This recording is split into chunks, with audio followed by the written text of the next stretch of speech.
시청자 여러분 안녕하십니까? 본격적인 휴가철이 시작됐습니다. 요즘은 해외보다는 국내 여행을 계획하는 분들 많다고 하는데요. 관광은 유망한 산업이어서 관광객이 몰리면 지역 경제에 큰 도움이 되는 만큼 지자체마다 관광객 유치 경쟁이 아주 치열합니다.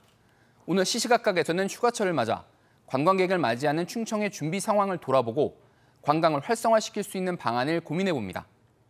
함께해 주실 분들 소개해드립니다. 윤설민 대전세종연구원 경제사회연구실장 나오셨습니다. 네, 반갑습니다. 박진석 공정여행 기획자 모셨습니다. 예, 안녕하십니까.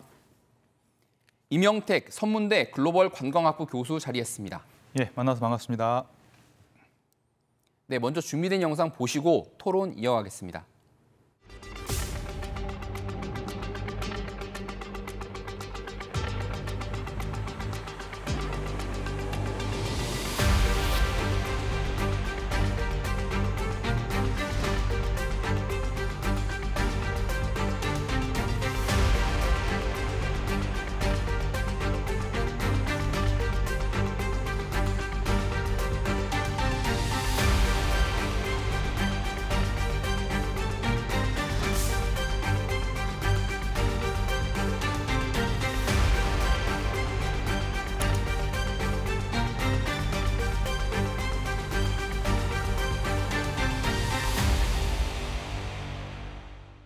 최근 들어서 관광의 어떤 추세가 짧은 시간에 여러 곳을 도는 것보다는 한 곳에서 오랜 시간 머무는 어떤 체류형 관광이 좀 트렌드로 자리 잡고 있다고 하는데요.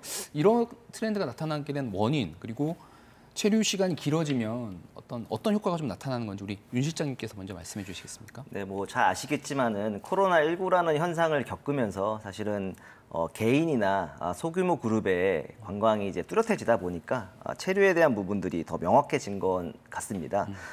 이제 그러다 보니까 이제 한 달살이와 같은 스테이케이션 이런 것들을 이제 열풍이 일어나면서 사실 SNS 통해서 이런 것들이 많이 전파가 되고 공유가 되고 그러다 보니까 그 흐름이 지금에 이어진 거라고 좀 보여지고 있고요. 특히나 이제 디지털 노마드족들이 많이 이제 증가를 하다 보니까 이제 일이랑 여가에 대한 경계가 사실 되게 모호해졌습니다. 그래서 사실 일도 할 수 있고 여행도 할 수 있는 이런 부분들에 대한 게 체류에 대한 부분들 더 선호하게 됐다라고 보여지고요. 이른바 워케이션. 네, 맞습니다. 네. 그리고 말씀하시는 것처럼 사실은 효과는 너무 당연하죠. 간단하게 보면 소비 증대에 대한 부분들로 이어질 수 있지만은 더 중요한 거는 이제 지역을 좀 더 깊이 볼 수 있는 사람들이 증가를 하다 보니까 그게 결국은 좀 더 진정성 있는 피드백을 이끌어내기도 하고 또 그런 것들이 긍정적 홍보대사 역할까지 가다 보니까 사실 양적인 측면과 질적인 측면의 결과가 일어나고 있다라고 볼 수 있겠습니다. 우리 시장님께서 잘 짚어주셨는데요. 우리 대표님께서는 실제로 여행업체를 운영도 하고 계시고 이런 추세에 대해서 굉장히 민감하실 것 같은데요. 어떻습니까? 현장에서? 일단 저 같은 경우는 현장에서 실제 대전에 방문한 여행자들을 많이 보고 느끼고 있습니다. 가장 큰 변화 중에 하나라고 보게 되면 저는 일단은 관광을 접하는 태도가 많이 바뀌었다라고 보고 있습니다. 대표적인 예시로 과거의 관광은 보는 관광이 주를 이뤘다면요. 요즘 여행에서 이루어지는 활동들은 느끼는 그런 관광 활동들이 많이 있다 보니까 어느 한 도시에서 좀 길게 그 공간을 좀 더 느끼고 경험하고 하는 형태의 그런 트렌드 변화가 같이 좀 접목되어 있지 않나라는 생각들을 가지고 있고요. 현재 대전이라고 하는 곳 자체도 과거에는 단순히 거쳐 지나가는 도시였다면 최근에 와서는 다양한 그런 경험거리들을 만들어가고 있는 콘텐츠들이 많이 늘고 있다고 보고 있습니다. 대표적으로 빵을 대표로 할 수 있는 먹거리 콘텐츠 그리고 야구를 대표로 하는 그런 스포츠 콘텐츠들이 많이 인지도가 올라가고 인기를 끌면서 대전에 조금 더 오랫동안 체류하고자 하는 사람들이 늘어나고 있는 현상들을 좀 몸소 느끼고 있어서요. 앞으로 대전이 그런 관광 체류 형태로 좀 접근하는 방법에 있어서 그러한 콘텐츠들을 좀 활성화시키는 방안이 필요하지 않나라는 의견을 드리고 싶습니다. 거쳐가는 그런 여행에서 느끼는 여행으로 이제 변화를 말씀해 주셨는데요. 학계에서는 어떻게 보고 계세요, 교수님? 사실은 관광은 가장 중요한 게 경제 성장과 많이 연결돼 있습니다. 그리고 트렌드도 거기에 따라 바뀌고요. 지금의 한 60대 이상층들은 산업 여군들이었기 때문에 그 당시에는 관광, 여가, 레저 활동은 좀 뒤에 두는 측면이 강했죠. 지금 자라난 세대뿐만 아니라 한참 지금 열심히 활동하는 40, 50대 분들은 관광이 일상화돼 있는 거고 20, 30대는 당연한 거라고 받아들이는 거거든요. 그래서 관광이 습관화돼 있고 일상화돼 있기 때문에 둘러보는 관광뿐만 아니라 그래서 체험하는 관광, 뭐 이런 그 체류형 관광 이런 것도 많이 넓어졌기 때문에 그 즐기는 컨텐츠도 굉장히 다양화됐다. 옛날에는 단체 버스 대절해서 노는 관광 그런 형태의 단체 관광이라면 지금은 철저히 친구나 가족이나 또는 가까운 사이에서 뭔가 특색 있고 재미있고 이색적인 걸 찾아다니는 관광. 방금 다른 분도 말씀하셨지만 그러한 것을 찾아다니는 관광뿐만 아니라 이제 자연에 어울리는 관광까지도 같이 어울리니까 자연 생태 관광 그리고 머무르는 관광이 특히나 코로나19 이후로 아주 그런 변화가 강해졌다고 볼 수 있겠습니다. 어떤 세대별 따른 세대별에 따른 관광에 대한 태도가 좀 달라졌다는 부분을 아주 집중적으로 말씀해 주셨습니다. 그런데요, 이런 게 변화하는 트렌드에 맞게 우리 지역의 관광 산업이 잘 준비가 돼 있나는 굉장히 짚어봐야 될 중요한 문제인 것 같아요. 어떻습니까, 실장님? 일단은 뭐 말씀해 주신 것처럼 쉽게 말하면 이제 관광 수용 태세에 대한 네. 부분을 좀 짚어볼 필요가 있을 것 같은데 예. 대전만 하더라도 사실은 교통은 상대적 강점이라고 항상 얘기를 합니다. 근데 이제 주로 이제 물리적 거리가 가까운 충청권에서의 자가용 방문이나 혹은 이제 서울이나 동대구와 같이 연결이 잘 돼 있는 고속철도 같은 경우는 KTX 접근이 동안, 그렇죠. 네. 굉장히 좋죠. 근데 반대로 얘기하면 대전하고 제일 가까이 있는 청주공항의 접근성은 사실 자가용으로는 좋지만 대중교통의 접근은 사실 굉장히 어려운 부분들이 있습니다. 그래서 그런 부분들이 뭐 나중에 충청권 광역철도가 다 완공이 되면 어느 정도 해소는 될 거라고 보여지긴 하지만 그래도 버스나 기차와 같은 연결성은 앞으로도 계속 강화를 시켜야 되는 게 분명히 필요할 거라고 좀 보여지고요. 또 하나는 이제 대전 내부에서의 문제인데 지금 저희가 열심히 도시철도 2호선 트램을 지금 준비를 하고 있고 도시철도 1호선 노선도 이제 확장이 되는 부분들이 이제 앞으로 계속 이어질 텐데 결국 이런 거와 발맞추어서 버스 노선에 대한 체계라든지 이런 부분들도 한번 저희가 점검은 해볼 필요가 있을 것 같습니다. 결국은 지금 대전이 과거에 비해서 1박 2일 수요는 분명히 증가를 한 게 사실인데 그거 이상으로 더 이끌고 위해서는 사실은 그런 숙박이라든지 교통에 대한 부분들이 장기적 차원에서 좀 고려가 돼서 같이 제공이 돼야지만이 지금의 이런 흐름들을 같이 가져갈 수 있을 거라고 좀 보여집니다. 대전이 교통의 중심지로서 이제 접근하기 편하다는 그런 강점이 있는데 청주공항 그리고 대전 안에서의 그 시내에서의 그 교통 문제 이런 부분 좀 보완해야 될 점이라고 이제 생각을 맞습니다. 네. 지적을 해주시는 것 같습니다. 우리 대표님께서는 보실 때는 어떤 점이 좀 준비를 더 해야 된다라고 보세요? 일단 박사님께서 수용 태세에 대한 부분들을 말씀을 해주셨는데 저 또한 좀 수용 태세가 좀 대전만의 차별화된 포인트들을 가져가야 된다라고 생각을 하고 있습니다. 대표적으로 숙박시설과 관련된 부분들이 기존에 지금 대전 같은 경우는 둔산이나 유성 위주로 숙박시설들이 몰려 있고 실질적인 그런 관광 콘텐츠들이 밀집되어져 있는 원도심 내에는 숙박 인프라가 좀 부족한 현실입니다. 중구나 동구. 예, 맞습니다. 그러다 보니까 원도심을 중심으로 하는 그 다양한 숙박 인프라가 좀 활성화되는 부분도 필요할 것 같고요. 두 번째로는 기존 대전이 강점을 가지고 있는 그런 음식이라던가 스포츠 이외의 그런 콘텐츠들을 조금 더 확장시켜 나갈 필요가 있다라고 보고 있습니다. 대전이라는 곳이 단순히 그런 도시로서의 그 성장을 가져왔던 도시 자원도 갖추고 있지만 대전이라는 곳이 그런 3대 하천이라던가 5개 구에 대표하는 산들, 그 대전 외곽의 호수들과 같이 자연 자원들이 풍부하게 있음에도 불구하고 인지도가 좀 부족한 부분들이 많이 있기 때문에 이러한 자연 자원과 도시 자원 그리고 다양한 인문 자원들이 융합할 수 있는 다양한 콘텐츠 거리들이 기존을 대체할 수 있게끔 좀 더 많이 늘어나야만 체류에 대한 부분들이 많이 늘어날 수 있을 것 같고요. 체류뿐만 아니라 다양한 소비 콘텐츠들이 또 많이 필요한 부분들이 있다고 보고 있습니다. 그 수용 태세 가운데 이제 숙박 인프라, 대전 그 원도심 지역의 숙박 인프라에 대한 보강의 필요성을 얘기해 주셨고 관광 콘텐츠 개발은 다음 질문에 또 더 자세히 얘기할 거라서 그 부분은 하도록 하고요. 또 얘기하도록 하고요. 교수님께서도 지금 이제 두 분께서 공통적으로 수용 태세를 얘기하시면서 숙박 시설, 뭐 교통 이런 말씀을 해주셨거든요. 역시 중요한 거겠죠? 예, 사실 관광의 출발은 이제 수용 태세부터입니다. 그리고 사실 많은 분들이 관광을 무슨 대규모 시설이나 유락단지를 건설해야 관광객이 올 거라고 생각하는데 사실은 그 여건만 갖추면 관광을 오는 그런 관광객 입장에서는 일상적인 도시민이나 지역민들이 살아가는 모습을 보고 싶은 게 사실 가장 큰 관광입니다. 그리고 특히 이제 관광을 수용태세 개선 측면을 봤을 때 도시형과 농촌형을 좀 구별해야 되는데 현재 충남 대전 지역 같은 경우는 대전이나 천안 아산 지역은 도시형 관광이라고 볼 수 있겠고요.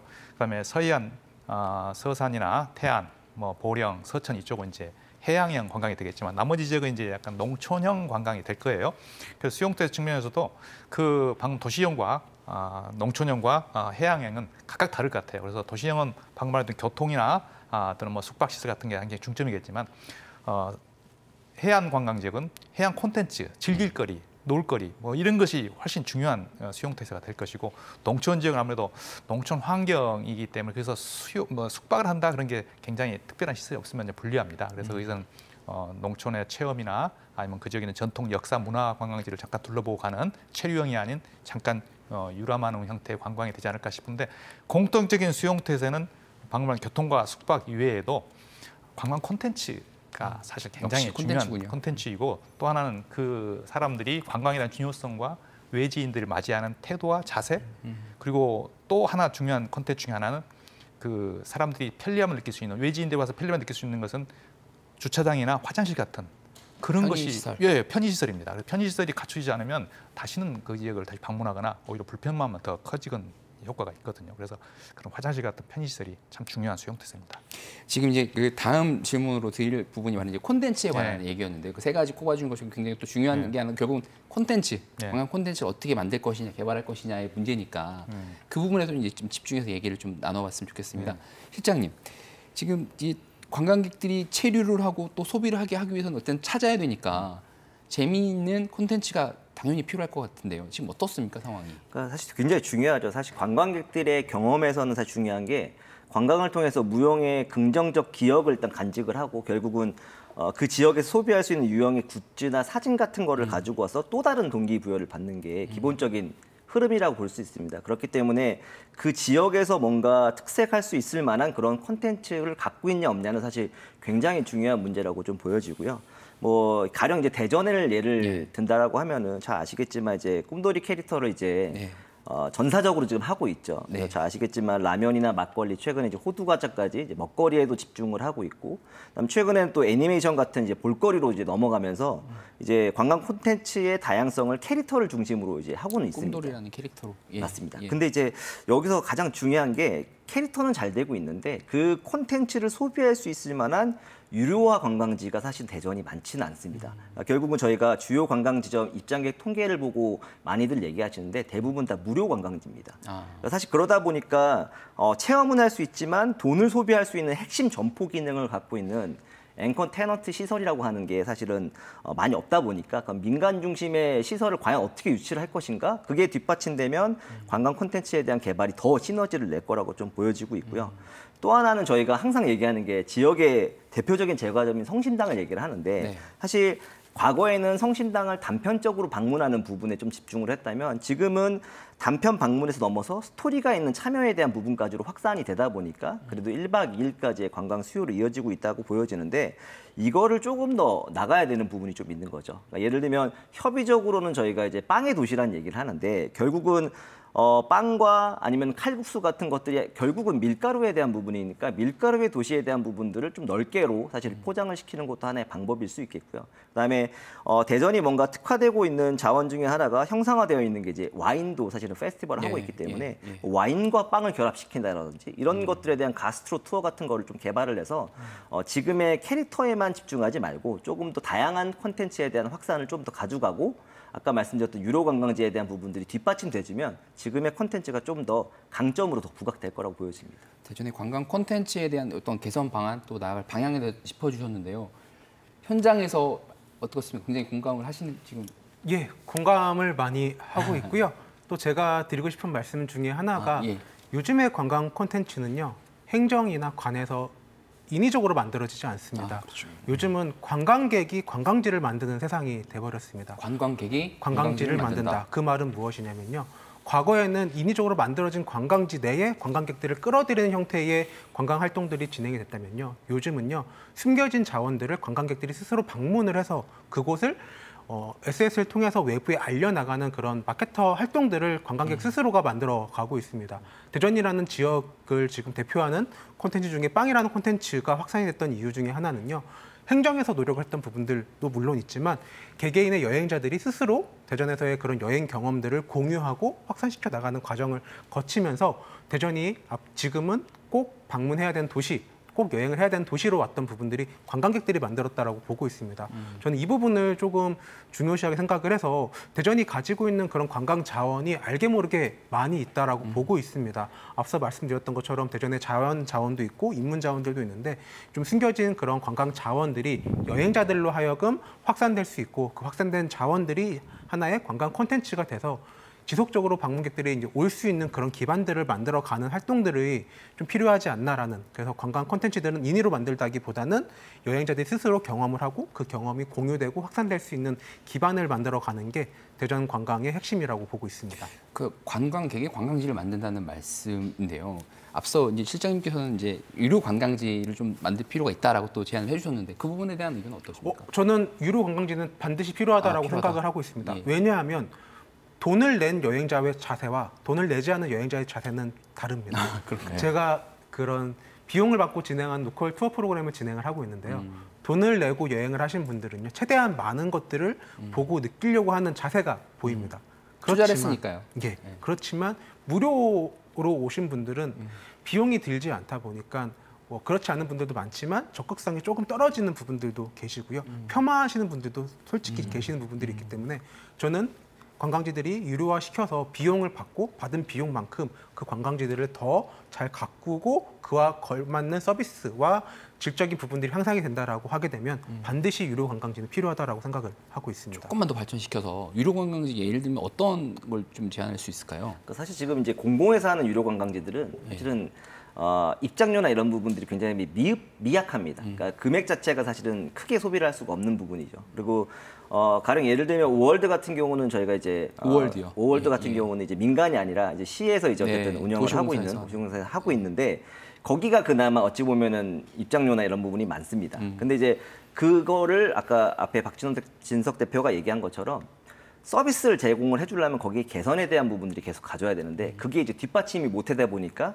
후퇴되는 부분들이 생길 수밖에 없습니다. 그래서 결국은 제일 하지 말아야 될 것들이 예를 들면 뭐 스카이워크를 만든다든지 출렁다리를 만든다든지 사실 이거는 누구나 경쟁을 할 수 있죠. 근데 이제 그런 거 말고 지역에서만 뭔가 경험할 수 있는 자원이 하나의 시설로 되는 거죠. 예를 들면 밀가루로 뭔가 테마파크가 된다든지 이런 부분들을 사실 민간에서 어떻게 이해를 할지 모르겠지만 관이 많이 적극적으로 유치할 수 있는 노력들을 통해서 그런 지역에서만 경험할 수 있는 시설로 포지셔닝할 수 있는 것들을 이제 유입을 많이 시켜야겠죠. 이런 차원에서 아까 우리 교수님께서 해양관광, 뭐 농촌관광, 도시관광 말씀해 주셨는데 그런 거에 그 콘텐츠가 개발이 굉장히 중요한 거잖아요. 사실 관광 콘텐츠는 크게 세 가지로 좀 분류해 볼 수 있는데 많이들 들어봤을 거예요. 볼거리, 그다음에 먹을거리, 그다음에 이제 놀거리. 즐길거리. 놀거리는 이제 즐길거리. 이게 볼거리는 사실은 좀 둘러보는 건데 자연경관이나 문화체험이나 뭐 이런 게 될 거예요. 근데 각 지역에 맞게 그 특색에 맞게끔, 좀 도시에 맞게끔, 농촌이나 어촌에 맞게끔 이런 어떤 볼거리들은 약간의 좀 투자가 필요합니다. 물론 관에서요. 이 관에서 투자는 관은 기반 시설 정도만 투자하고 민간이 그걸 했듯이 방금 같은 연결되는 겁니다. 뭐 특정 업체 지역을 말해도 될지 모르겠는데요. 그럼요. 저 아산에 가면 피나클랜드라는 게 있어요. 네. 거기는 개인이 하는 겁니다. 네. 입장료도 꽤 좀 비싸요. 네. 근데 그 관에서 하는 것은 일부 그 주차장 입구까지 했던 진입도로 정도만 그리고 뭐 좀 설치해 준 정도고 나머지는 모든 걸 개인이 관리하면서 운영하는데 되게 큰 정원이잖아요, 거기. 정원이죠. 예. 그런 것처럼 가서 시간을 들여서 내가 거기서 즐기면서 사진도 찍고 뭐 같이 좀 쉬기도 하고 아름다운 경관이나 아니면 뭐 자연을 체험하고 또 도시는 도시 나름대로 그런 볼거리 즐길거리가 정말 필요하고 두 번째는 뭔가 먹을거리가 정말 핵심입니다. 관광은 밀가루 음식 먹을거리가 핵심입니다. 근데 먹을거리가 간식도 있고요. 특식도 있고 정규 식사도 될 겁니다. 근데 다른 나라나 다른 지역에 보면 각 지역별로 독특한 먹을거리가 있으면 그 지역은 자연스럽게 관광이 홍보가 됩니다. 대전이 대표적이죠. 성심당 빵집 때문에. 그렇지만 현재 공주도 빵이 있고 천안도 호두과자가 있고 뭐 이런 거 있잖아요. 하여튼 꼭 그런 간식거리 말고 정말 좀 제대로 된 식사를 먹을거리들 그게 좀 태안은 그걸 잘하고 있거든요. 태안은 이제 그 개국지 같은 거 이런 걸로 그거 하나 먹으러 가겠다라는 생각이 드는 거예요. 연계해서 같이 가는 거예요. 마지막 세 번째가 살거리입니다. 살거리요? 살거리가 쇼핑이죠. 근데 쇼핑은 이제 기념품이나 아니면 또 물론 간식거리도 사가기도 하죠.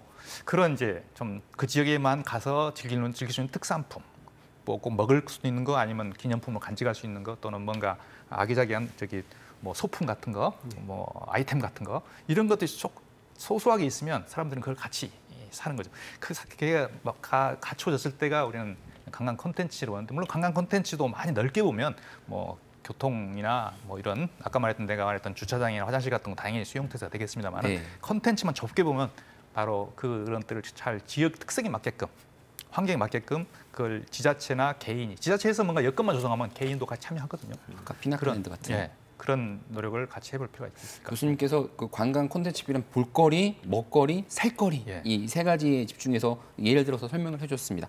그럼 다음 장으로 좀 이제 넘어갔으면 싶어요. 뭐냐면 이제 국내 관광객으로 오는 건 한계가 있지 않겠습니까? 결국 이제 외국인 관광객이 많이 와야 되고 올해 상반기까지 지금 전국적으로 720만 명이 대한민국을 찾아서 관광을 했다고 하는데 이분들 어떻게 보면 대부분이 다 이제 서울과 경기, 인천, 수도권으로 간단 말이죠. 뭐 우리나라가 수도권 중심의 쏠림의 나라이긴 하기 때문에 어느 정도는 그럴 수 있다고 하지만 이 부분까지도 관광까지도 수도권으로 몰리게 되면 안 되지 않을까 싶습니다. 예, 교수님께서 먼저 좀 말씀해 주시죠. 사실은 이제 저는 지금 서문대학교 교수로 있습니다만 그 전에 한국관광공사에서 한 15년 이상 근무하면서 해외 마케팅 업무를 오랫동안 해왔습니다. 해외 마케팅. 해외에서 한국을 홍보해서 한국으로 외국인이 오게끔 하는 일을 이제 주력으로 하는 업무를 오랫동안 공공기관에서 했었습니다. 그래서 한국 곳곳의 어떤 여건이나 환경을 이제 가지고 해외에 많이 어필하려고 노력했는데 대전 이제 충남 지역의 외국인 관광객이 오게 만들려면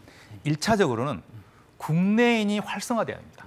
국내 관광이 활성화되고 체류가 활성화되고 방금 말했던 콘텐츠나 교통이나 여러 가지 여건이 활성화된 게 우선이고 그다음에 외국인이 오는 거지 처음부터 외국인이 오지는 않거든요. 그래서 서울이나 부산, 제주도는 외국인이 그나마 좀 많이 있는 이유는 그런 여건이 갖춰져 있기 때문에 국내에서 많이 찾으니까 국내에도 많이 찾고 그런 수용 이미 갖춰져 있기 때문에 가능한 건데 일단 외국인이 이 대전 충남 지역에 오게 만들려면 방금 말했던 그런 것이 활성화된 게 먼저인데 그나마 현재 활성화될 수 있는 것은 교통이 활성화된 대전 지역 그리고 축제나 어떤 그런 게 많이 알려져 있는 보령 뭐 이런 지역 보령 모두 축제 뭐 이렇게 특정 지역이나 장소에 좀 한정돼 있지 전반적으로 외국인 관광객을 대전 충남 지역에 활성화시키는 것은 사실은 현재 여건에서는 좀 시간을 두고 국내를 활성화시키는 게 좀 더 우선이다라는 생각을 저는 개인적으로 합니다. 선호가 있다. 국내에서 많이 찾아야 해외 관광객들도 많이 찾는다라는 말씀이었습니다. 그래서 국내 관광객들을 많이 유치하기 위한 또 노력이 필요하다는 말씀이신 것 같은데요.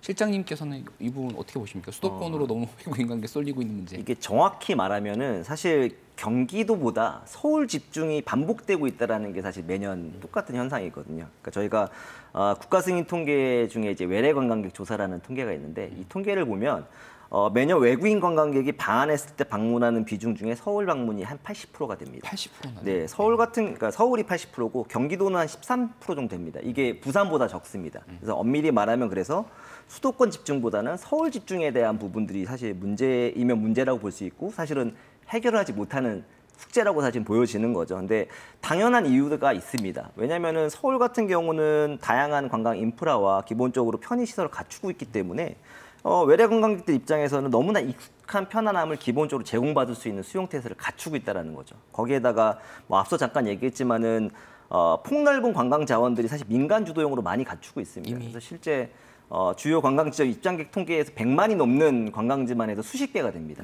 그러다 보니까 사실은 그런 장점들도 있고 그다음에 이제 K-팝을 저희가 항상 뭐 K-컬처를 얘기를 하는데 이 K-컬처와 관련된 자원과 시설과 콘텐츠가 다 서울에 집중할 수밖에 없는 그러니까 이런 것들이 너무 잘 돼 있다 보니까 당연히 서울 집중이라는 게 이어질 수 있겠고 또 하나는 뭐 잘 아시다시피 이제 인천국제공항 같은 경우가 사실 대표적으로 전 세계적으로 여객 기준으로 치면 한 3위 정도에 해당되는 공항으로 되어 있고 김포공항 같은 경우도 내려서 바로 서울 지하철로 연결이 되어 있는 그런 교통에 대한 시스템들이 잘 돼 있다 보니까 이동의 편리성이 너무나 강점입니다. 거기까지 올 수 있지만 거기서 지역까지 내려오는 것들은 사실 한 번 더 어려움을 겪어야 되기 때문에 그런 이동의 편리성 또한 장점이다 보니까 너무나 당연한 현상처럼 이제 보여지고요. 사실은 앞서 이제 교수님도 말씀해 주셨지만은 사실 이 부분들을 단순간에 충청권이나 그러니까 대전과 충남과 같은 충청권에 흡수를 시키는 건 사실 현실적으로 너무 어렵기 때문에 일단 앞서 얘기했던 수용태세나 이런 부분부터 점검을 해서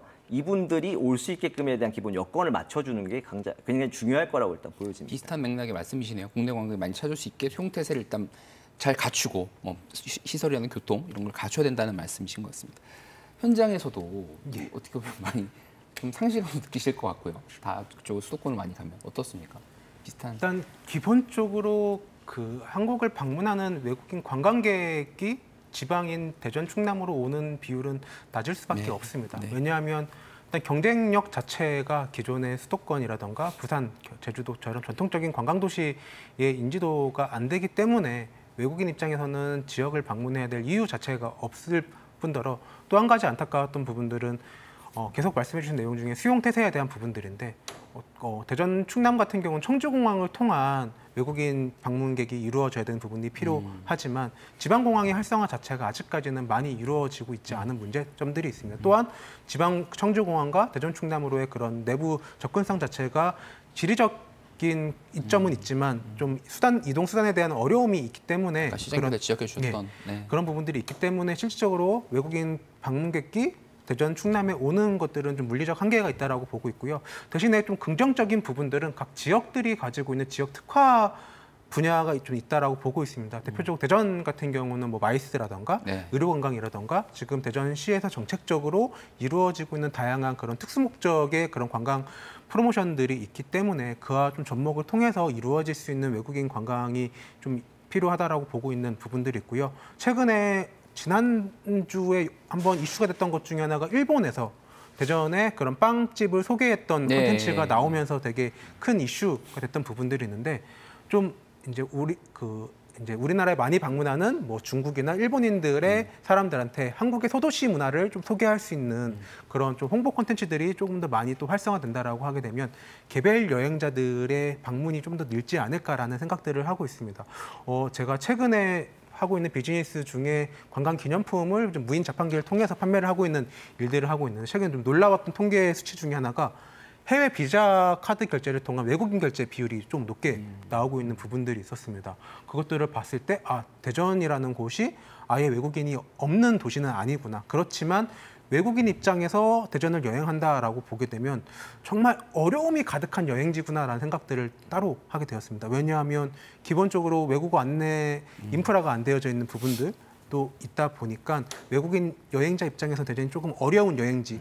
그렇지만 대전이 가지고 있는 고유한 그런 자원들은 충분히 좀 이렇게 통할 수 있다라고 하는 그런 가능성을 좀 더 있지 않나라는 말씀을 드리고 싶습니다. 얘기를 나눌수록 수용태세 굉장히 중요하구나. 우리가 준비를 잘 갖추는 것이 중요하구나라는 다시 이게 결론을 좀 도달하게 됩니다.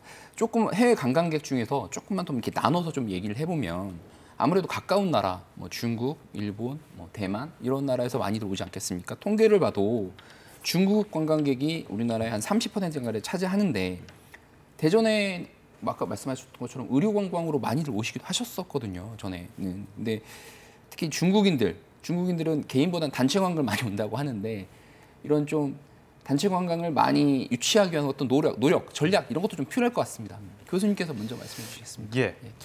중국인들이 현재 한국에 오는 전체 비율이 가장 높은 상황인데 사실은 2015년 사드 사태 이전에는 거의 압도적이었습니다. 한국의 70% 정도가 중국계였는데 지금은 35% 그나마 좀 줄어들었는데 그렇지만 그래도 가장 많은 비유주를 차지하는데 근데 중국도 2010년대 전까지만 해도 단체 관광 비중이 높았는데 지금은 반대로 개인 비중이 훨씬 높아졌습니다. 2000년 이후로는 특히 코로나도 중국도 영향을 받아서 이제 개인 관광객 비중이 높아졌고 중국도 그걸 허용하는 추세입니다. 단체에 대한 여러 가지 그런 문제점이 많다 보니까 하여튼 그러다 보니까 이제 대전에 아까 그 비자 카드 이렇게 결제가 있는 것처럼 전국으로 흩어진 측면이 있어요. 그래서 지금 현재는 그 경부축을 따라서 이제 KTX랄지 대중교통 수단을 이용해서 이렇게 가는 측면인데 사실 외국어 안내라는 것은 점점 워낙 챗GPT랄지 구글 뭐 번역이 발달돼서 스스로 다 이제 할 수 있기 때문에 굳이 누군가 가이드를 동반하고 여행하는 경우는 아주 드뭅니다. 물론 전혀 없진 않은데 그 중국 관광객 방금 말했던 그런 개별 관광뿐만 아니라 일본은 거의 100% 거의 뭐 개별 관광객으로 보면 되겠고요. 그다음에 동남아시아가 의외로 단체 관광객이 좀 많습니다.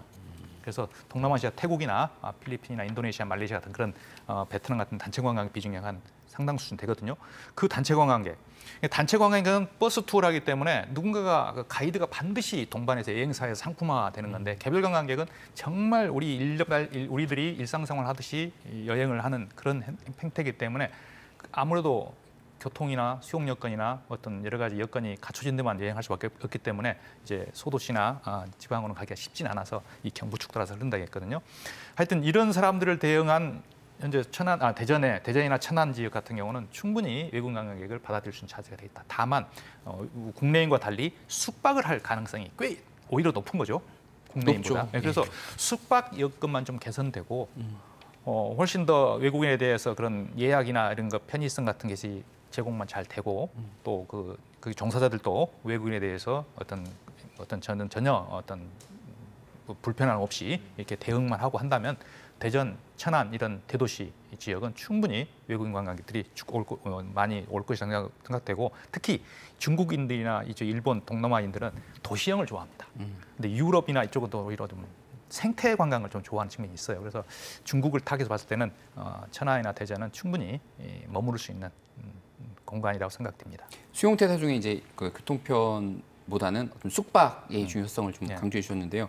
시장님께 이 말씀 듣고 다음 주로 좀 넘어가도록 하겠습니다. 네, 사실 앞서 제가 잠깐 이제 외래 관광객 조사를 얘기를 해줬는데 대전을 방문하는 외래 관광객 비율이 한 1.1%입니다. 사실은 그러니까 굉장히 미흡하죠. 그러다 보니까 저희가 뭐 앞서 이제 의료 관광에 대한 부분들을 뭐 3년치 하기도 하고 했었지만은 사실 이것도 수도권이 훨씬 더 시설과 서비스가 잘 돼 있기 때문에 저희가 가져갈 수 있는 주 타겟은 아니라고 저는 개인적으로 생각을 하고요. 그러다 보니까 이제 불특정 다수의 외국인의 관광객 수요를 늘리는 건 현실적으로 쉽지 않다. 다만 이제 박지성 대표가 얘기한 것처럼 대전은 특수 목적에 대한 방문을 충분히 활용을 해야 됩니다. 실제 1.1%의 방문 비중이지만 숙박 기간을 보면 대전이 한 6.1박 정도 됩니다. 이게 전국에서 한 4위권 정도 됩니다. 다시 해석을 하면 비즈니스와 같은 블레저 시장에 대한 부분들이 대전이 장점이 있다 보니까 여기서의 장박 가능성이 높다라는 거에 저희는 오히려 더 집중을 해야 되는 거죠. 그래서 지금도 대전관광공사를 통해서 사실은 마이스 관련된 행사들을 많이 유치를 하고 있다 보니까 대부분 다 이제 화이트 칼라 직군에 해당되는 그런 행사들을 많이 유치를 하고 있는데 그런 행사를 다양하게 유치하는 것도 되게 중요하고 그분들이 여기에 체류를 장박을 하기 때문에 우리가 갖고 있는 과학도시 이미지에 대한 컨텐츠를 느낄 수 있는 투어 같은 것들 그리고 아까 앞서 얘기했던 이제 쇼핑에 대한 부분들이 좀 더 자연스럽게 연결이 되면 불특정 다수는 아니지만 특수 목적에 해당되는 특수 시장은 저희가 흡수는 시킬 수 있다라는 그런 가능성은 보여집니다. 우리 대표님 이 관련해서 짧게 말씀 듣고 일단 그 외국인 분들 중에 제가 가장 기억에 남는 외국인 여행자분이 한 분 계신데요. 작년도에 저한테 카카오톡으로 영문으로 이제 문자가 하나 왔었습니다. 싱가포르에서 한국으로 여행을 왔다가 대전에 장태산 휴양림을 방문하고 싶다라는 외국인의 그런 문의가 왔었어요. 그래서 제가 궁금해서 왜 장태산 휴양림이냐라고 문의를 다시 물었더니 그 외국인이 하는 말 중에 하나가 장태산 휴양림의 그런 가을 풍경이 자기네 인스타그램에 이렇게 확 뜨면서 그 가을 풍경의 모습들을 담고 싶어서 왔다라고 이야기를 하더라고요. 그래서 물론 일본이나 중국도 사계절이 있는 나라이기 때문에 그런 모습들을 볼 수 있지만 특히 동남아 같은 경우는 오히려 한국의 그런 사계절이 보여주는 다양한 자연 풍경의 모습들 그리고 한국의 그런 케이팝 문화를 체류하려고 하는 그 동남아 여행자분들도 많이 있기 때문에 꼭 중국 여행자 그 숫자가 많다라는 중국 여행자들뿐만 아니라 좀 틈새를 공략할 수 있는 타 국가의 타 문화의 외국인들 대상으로 하는 그런 목적성의 여행 프로그램들이 조금 더 많아지면 대전도 충분히 외국인 여행자들이 선택 동기가 될 수 있는 그런 도시가 되지 않나라는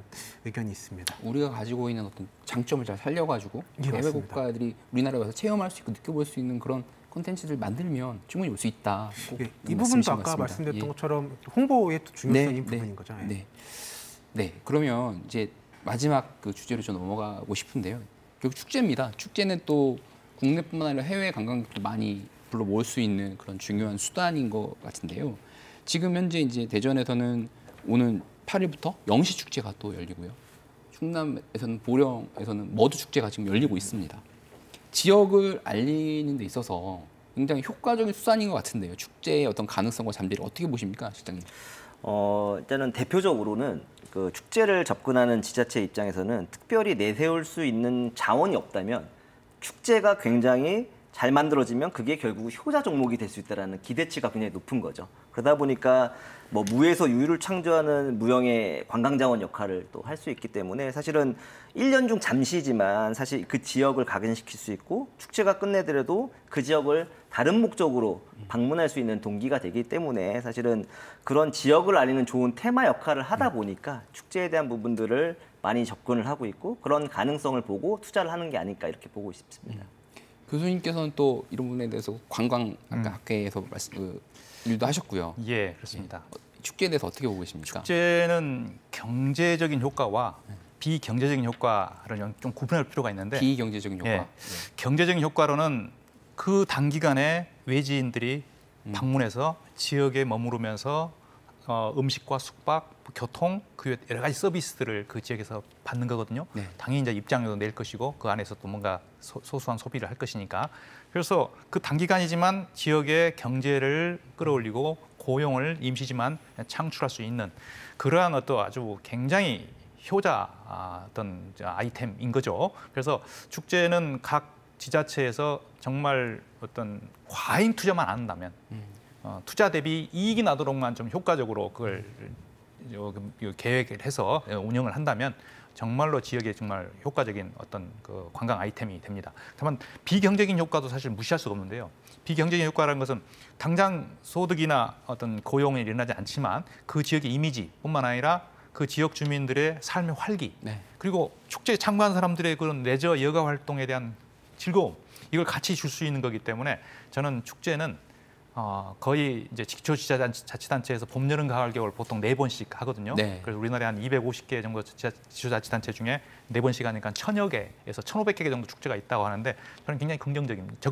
긍정적으로 그걸 유지해서 정말 중요한 것은 과잉 투자와 과도한 어떤 그런 시설과 장비 운영을 해서 손해보는 일이 있다라는 것만 안 한다면 축제는 계속 활성화시켜서 지역의 어떤 새로운 관광의 어떤 성장의 계기, 붐업을 시킬 수 있는 어떤 원동력, 이게 난 축제라고 생각해서 정말 적극적으로 저는 운영한다고 생각합니다. 전제 조건을 다셨는데 과도한 투자만 하지 않는다면이라는 네, 맞습니다. 네. 전제 조건을 다셔가지고 이제 좀 다른 질문들을 좀 이렇게 막힐 수 있는데 이런 지적은 해볼 수 있을 것 같습니다. 이게 자치단체장마다 큰 뭐 기초나 광역이나 비슷한 것 같아요. 이게 이제 어떻게 보면 치적으로 성과, 치적으로 좀 연결되는 부분이 있어서 관광객 수를 뭐 좀 부풀린다든지 정확한 통계가 없다는 이유로 좀 부풀린다든지 하는 그런 사례가 이제 곳곳 뉴스에서 좀 많이 나오고 있잖아요. 그리고 어떤 지역에 기반한 지역민의 어떤 동의에 기반한 그런 축제라기보다는 뭐 대규모 동원이라든지 과도한 예산을 들여가지고 뭐 일회성으로 끝나는 이런 축제들이 좀 그게 문제죠. 네, 지적이 되고 있는데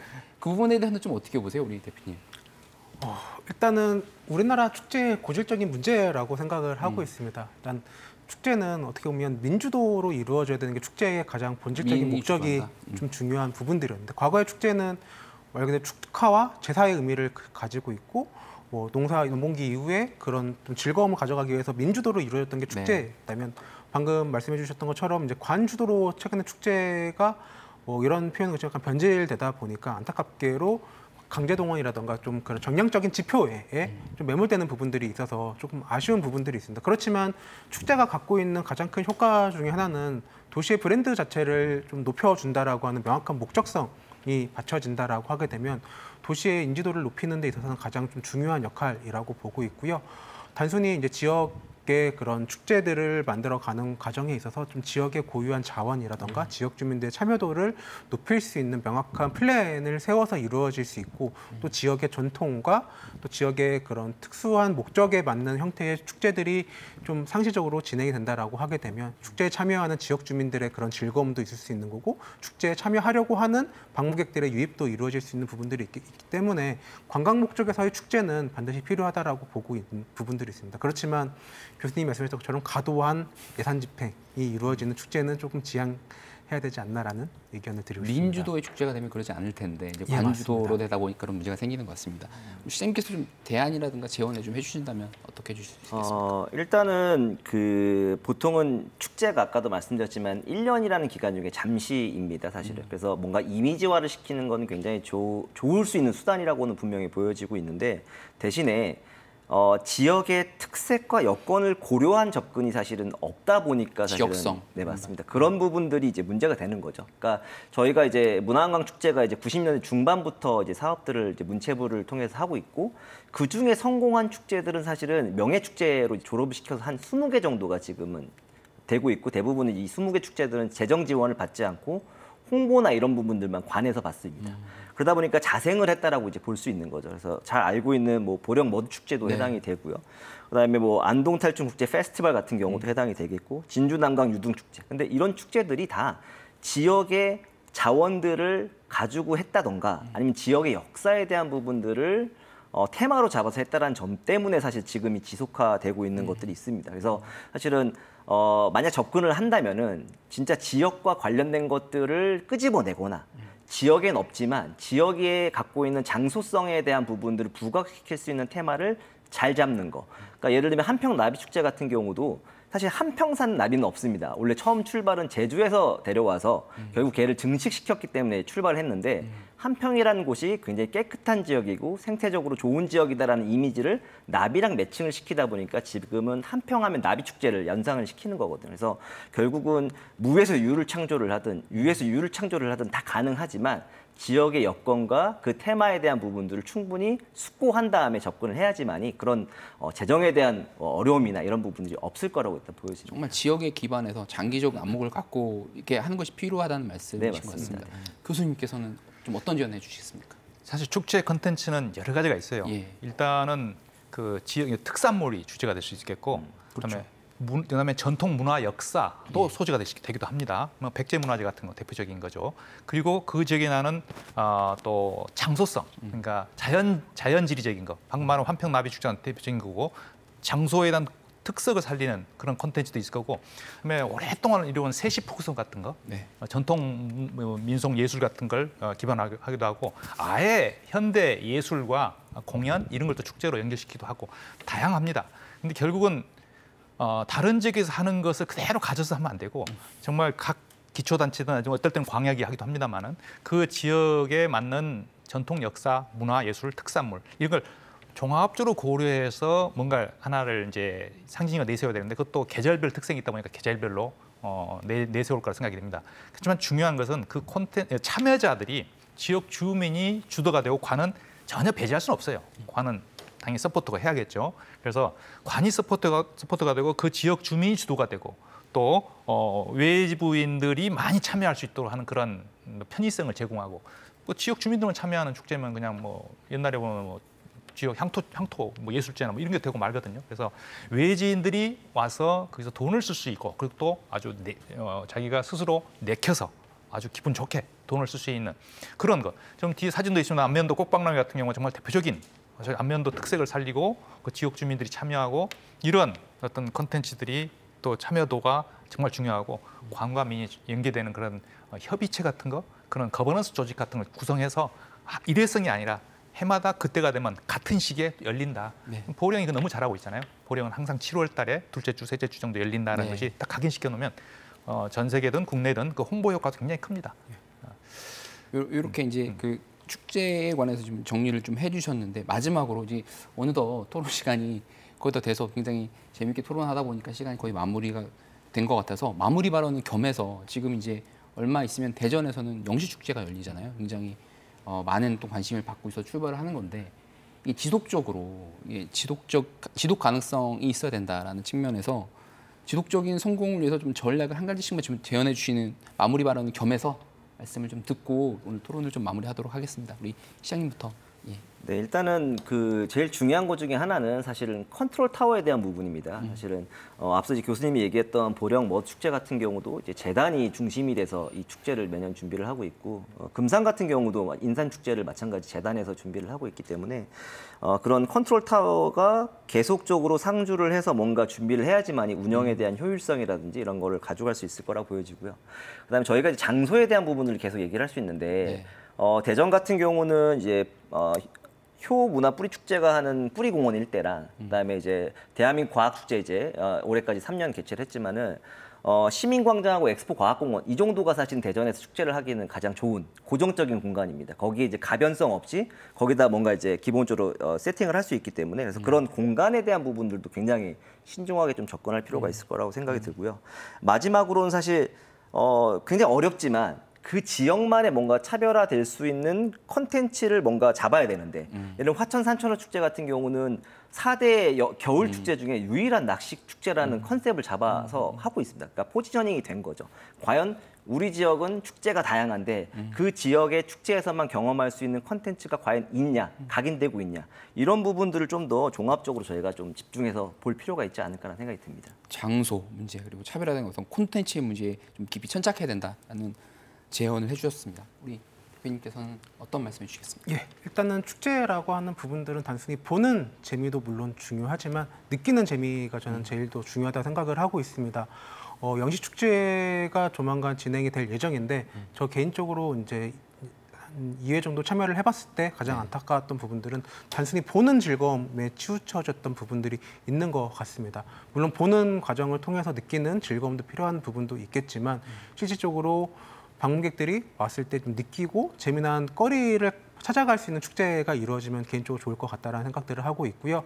또 계절적인 요소들을 좀 무시할 수 없는 부분들 중에 하나가 국내 대다수의 축제들은 봄, 가을에 열리고 날 좋은 날 열리는 축제가 대부분입니다. 물론 그 축제들과의 그런 경쟁 우위를 가져가기 위해서 축제 비수기인 여름에 진행되고 있는 부분들도 있지만 그 부분을 조금 더 계절적인 특수 효과를 조금 더 가져갈 수 있는 형태의 콘텐츠로 구성이 된다라고 하게 되면 도심에서 이루어질 수 있는 그 거대한 규모의 축제라고 하는 부분들은 아마 전 세계 어디에도 없을 거라고 보고 있습니다. 그래서 그 부분을 조금 더 특화시킬 수 있는 도심에서 한여름에 진행될 수 있는 그런 하나의 축캉스라는 하나의 슬로건처럼 축제를 오랫동안 즐기는 과정에 있어서 조금 더 여행자들, 방문객들의 관점에서 좀 안전한 축제가 이루어질 수 있는 여건이 조금 더 개선이 되면 앞으로 대전을 대표할 수 있는 축제가 되지 않을까라는 의견을 드리고 싶습니다. 단순히 보는 축제에서 느끼는 축제로 축제, 예. 좀 바꿔야 된다. 그리고 시기에 대한 또 고민이 좀 필요하다는 말씀 조언 해주셨습니다.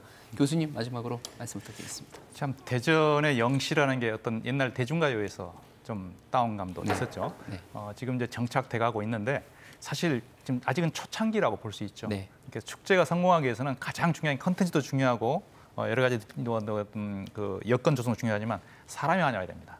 사람이 많이 와야 돼요. 사람이 많이 오지 않으면 초창기 축제가 커지지 않거든요. 그래서 처음에는 규모나 장소가 좀 좁은 범위나 그다음에 그 인원이 좀 많은 걸 기대하지 않겠지만 일단 어떤 특정 장소를 정해서 그 장소에 사람이 꽉 차도록 만드는 그러기 위해서는 뭘 해야 될까를 먼저 고민해야 될 것 같은데 일단은 홍보라고 생각이 듭니다. 물론 축제가 정착이 되면 홍보보다는 이제 다른 것에서 신경을 써야겠지만 초창기에는 많은 홍보인데 또 참가자들이 대부분이 또 20, 30대일 가능성이 높아요. 그래서 그 타겟 마케팅을 잘하고 그 20, 30대들이 좋아할 만한 아이템, 뭔가 좀 재밌어하는 그런 것들, 그리고 뭐 야시장도 가능하니까 뭔가 그 안에서 자기들이 욕구를 좀 분출할 수 있는 그런 컨텐츠와 홍보, 그걸 정착한 다음에 장소나 이런 걸 좀 고정해서 이제는 그리고 좀 규모도 넓히고 차근차근 처음부터 넓히면 안 됩니다.